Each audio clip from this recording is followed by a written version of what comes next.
आज हम प्रश्न संग्रह 4 का उदाहरण देखने वाले हैं, जिसमें त्रिभुज की रचना करना है दिए गए माप के आधार पर। यहाँ त्रिभुज की एक भुजा दी हुई है और दो कोणों के माप दिए हैं। इस तरह से त्रिभुज की एक भुजा तथा दो कोणों के आधार पर त्रिभुज की रचना हम जानने वाले हैं।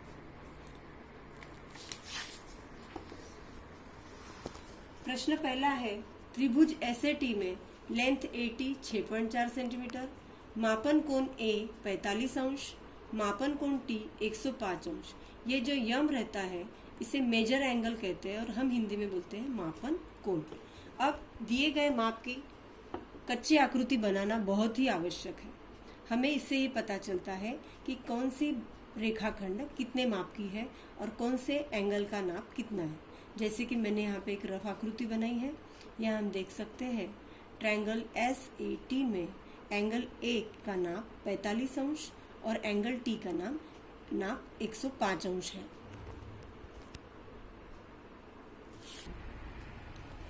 आकृति में लेंथ AT का नाप दिया है 6.4 सेंटीमीटर। अब यहाँ हम 6.4 सेंटीमीटर का एक रेखाखंड बनाएंगे।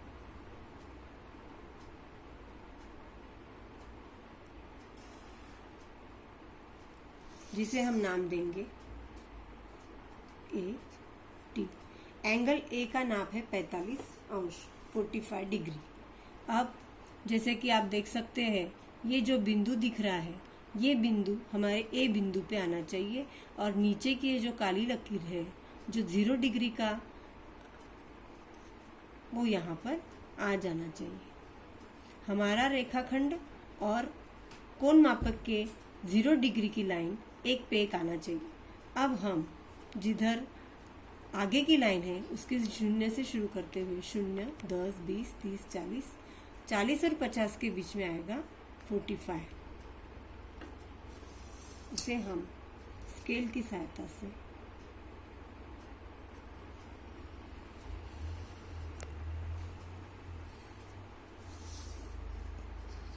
अब एंगल T 105 डिग्री।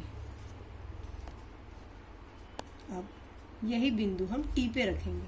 अब हम इधर से ना गिनते हुए लेफ्ट साइड से गिनेंगे, क्योंकि यहाँ पर एक ही लाइन जा रही है। इधर की लाइन से देखते हैं तो 90, 100 और 110, 100 और 110 के बीच में आएगा 105।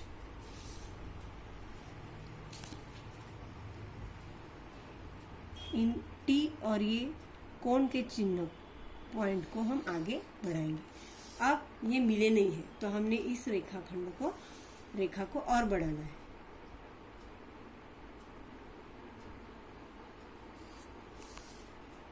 यहाँ पर बाण के चिन्ह देना है और ये बिंदु हो गया है S।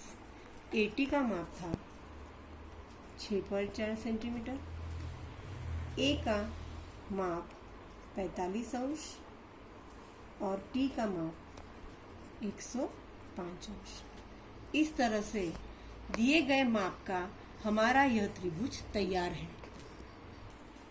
प्रश्न संग्रह 4 के दूसरा गणित, जिसमें ट्रायंगल MNP में लेंथ NP 5.2 है, N एंगल 70 डिग्री का है और P एंगल 40 डिग्री का है। यहाँ पर मैंने लिखा है, आप देख सकते हैं। कच्ची आकृति मैंने बनाई है इन नापों के आधार पर। N 70 का है, P 40 का है और NP 5.2 सेंटीमीटर की। तो चलो अब हम बनाते हैं त्रिभुज MNP, जिसमें आधार 5.2 है। हम 5.2 सेंटीमीटर का एक रेखाखंड लेंगे, नाम देंगे NP 5.2 सेंटीमीटर। अब एंगल N 70 डिग्री का है,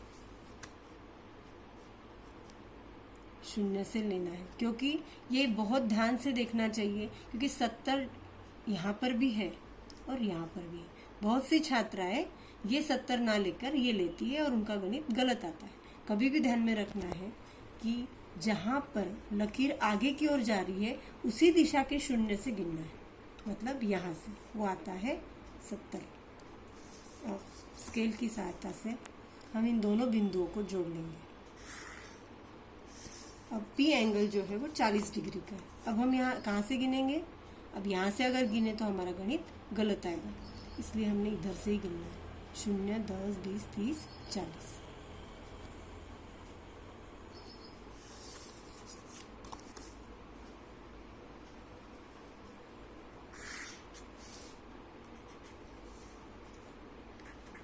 और एक महत्वपूर्ण बात यह है कि यदि हम 40 डिग्री को, जैसे कि यहाँ पे मैंने ली थी, यहाँ मैंने ली थी 70 डिग्री, अगर मैं 70 डिग्री यहाँ ले लूँ तो वह अधिक कोण आएगा, और 70 डिग्री कभी भी ऐसा नहीं आएगा। ये हो गया है अधिक कोण। ये हमेशा ध्यान में रखना है कि 90 से छोटा जो रहेगा वह हमेशा उसकी आकृति न्यून कोण आएगी, और 90 से अधिक आएगा अधिक कोण। यहाँ पर हम नाप लिख लेंगे। n कोण है 70 अंश और p कोण है 40 अंश। इस तरह से हमारी ये दूसरी आकृति भी तैयार हो गई है, त्रिभुज MNP। इसी तरह छात्राओं, मैंने 2 उदाहरण आपको बताई है। आगे के 2 उदाहरण आपने करना है और प्रश्न संग्रह 4 की आकृतियों को रचना करना है।